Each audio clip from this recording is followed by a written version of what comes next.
one. We are hanging out on 94.0 FM and we are back for another show. And today we have a special guest. He goes by the name of Iqbal. He's swagged out right now, as you can see.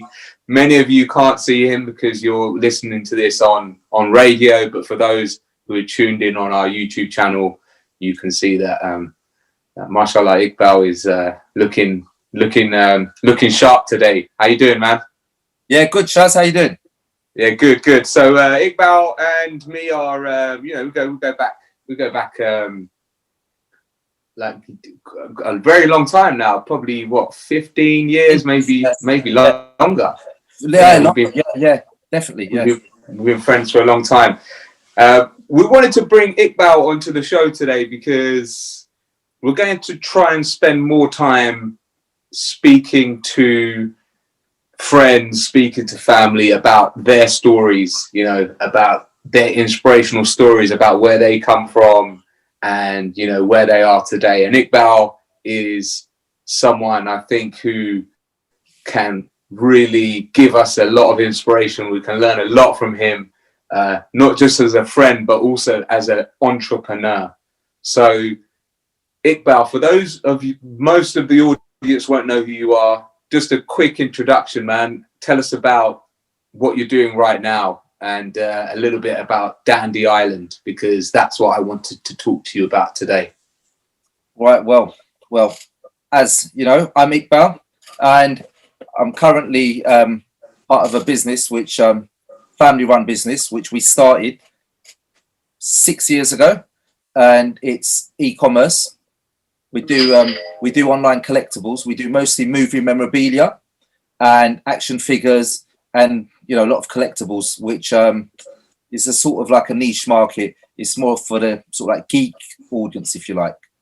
So the geek audience, as in people that are kind of into the those specific franchises that you mentioned. But one thing I would say about those niche audiences, that's pretty much everyone nowadays, isn't it? I mean, how many people are out there watching, the Avengers franchise or, the DC or even franchise? Or even Disney, if you like, Star Wars. Well, it's all under one umbrella now, but yeah, Disney, Star Wars, Marvel, and then, you've got those, we wanted to not just capture an audience of, like you said, what's popular at the moment with your Avengers and your superhero movies and your Disney cartoons, which are sort of like timeless.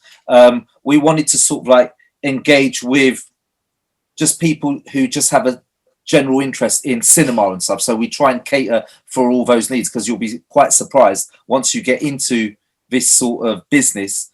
There are a lot of people who watch movies, like, for example, they'll call up and ask for like replica Rambo knives or replica alien heads, or so these aren't necessarily the trends at the moment or things that people are following, but just because it's not the ongoing thing at the moment or the current thing, it doesn't mean that there isn't a market for people, because people are always looking for stuff that you can no longer get, So that's where the collectibles, the collectible side of what you're talking about exactly is important. But do you feel like, obviously we'll go maybe take a step back first and then we'll go more into what you're doing now, but you weren't obviously doing this from when you finished your education. You started in transport.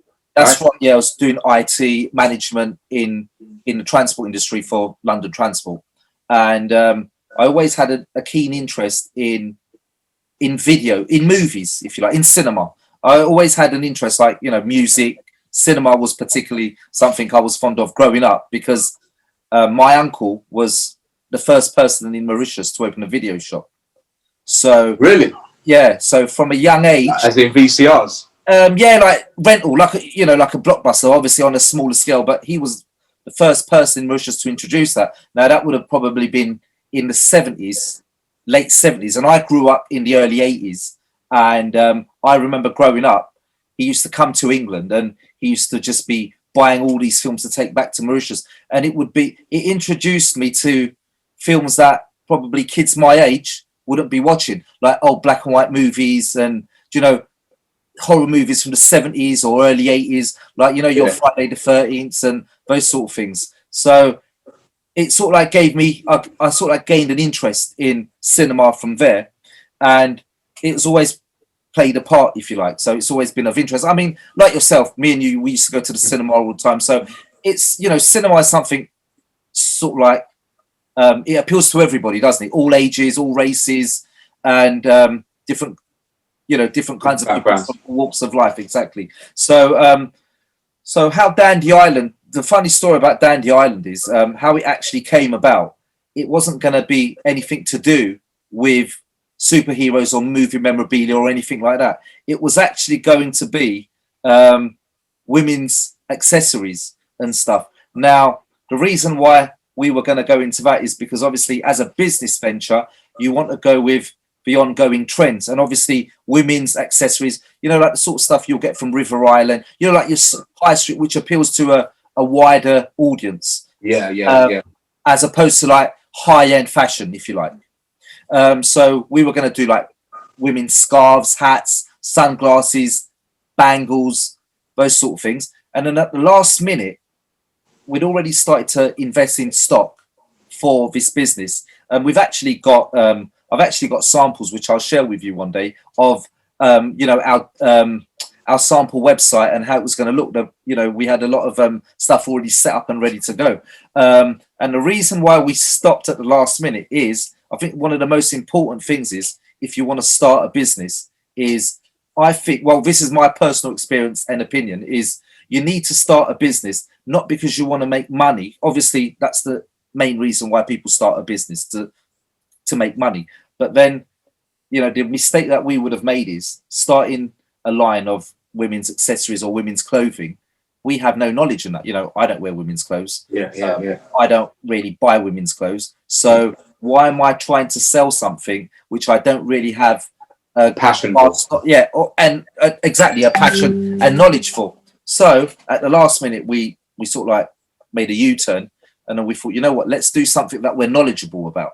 You know, because if you do, I believe if you do something which you have no knowledge about, you don't have any knowledge for, it may be successful, but then when it runs out, when that time has gone and you've run out of ideas, what are you going to bring to the table? Because you have no knowledge in that, you don't have no experience in that product. Whereas with cinema, I think I've got quite a vast knowledge in movies and just like in general, because I don't follow a particular type of movie or a particular genre, or, you know, I generally like cinema. So I think we can now cater for all kinds of people. So we have a wider audience. So that's why I think, you know, it's very important. You know, some people are into food, like you guys with Halal Hangouts. You know, you've got good knowledge and, you know, experience, and you've got a taste for it. You know, it's something you enjoy.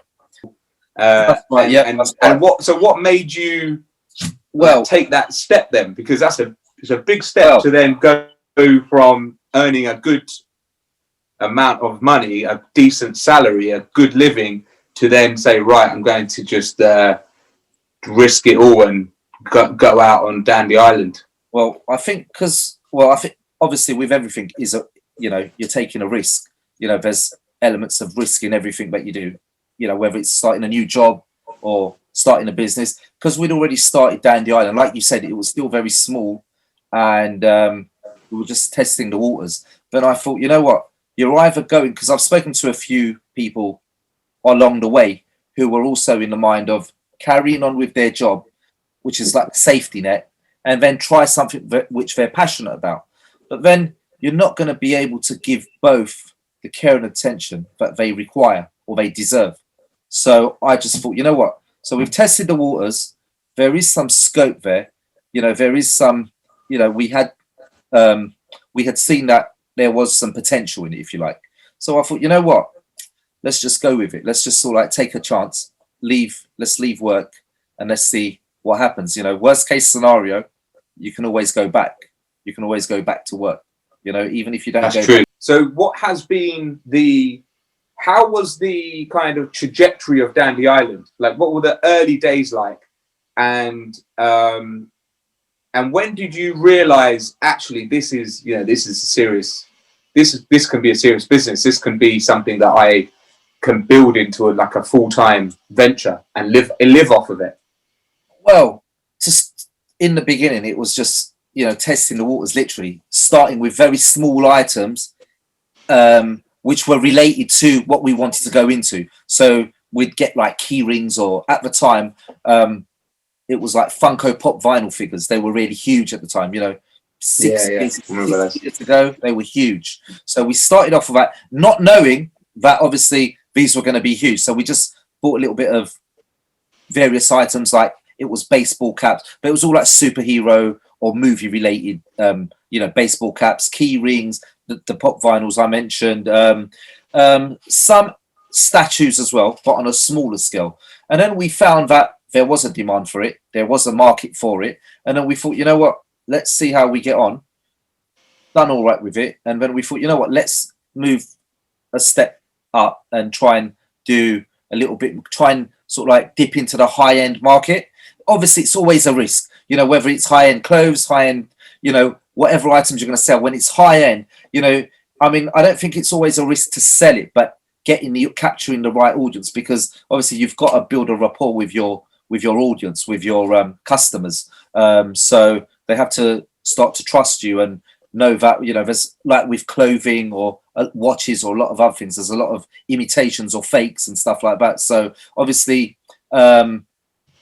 people who collect action figures are as passionate as making sure they get the genuine product as somebody who would be going to buy a watch or, clothes or handbags, they want to make sure that they're getting it from a trustworthy source. So, and what we also found was there was probably only a handful of competitors.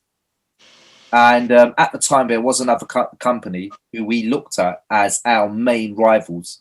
And they actually went bust about a year, about 14, 15 months after we started. I don't know the ins and outs. They were a company based in north of England. And obviously, I'm not going to mention any names or anything like that. But so obviously, like I said, because we looked at them as our main competitors, when they went down, it really there was sort of like a gap in the market, because these guys were around before us and they'd already established a market. And obviously there were two things there. There was one of our main competitors had gone down. Now that's not necessarily a good thing, because if one of your main competitors or rivals, or however you want to put it, are going down, so that you've got questions are asked like, are we in the right market? Because these guys are selling exactly what we're selling or similar to what we're selling, and they've been unsuccessful. And you're thinking to yourself, is this, it probably pushes you on the back foot. On that note, that's the end of segment 1 of Hanging Out on 94.0 FM. Guys, we will be back talking to Iqbal more about Dandy Island.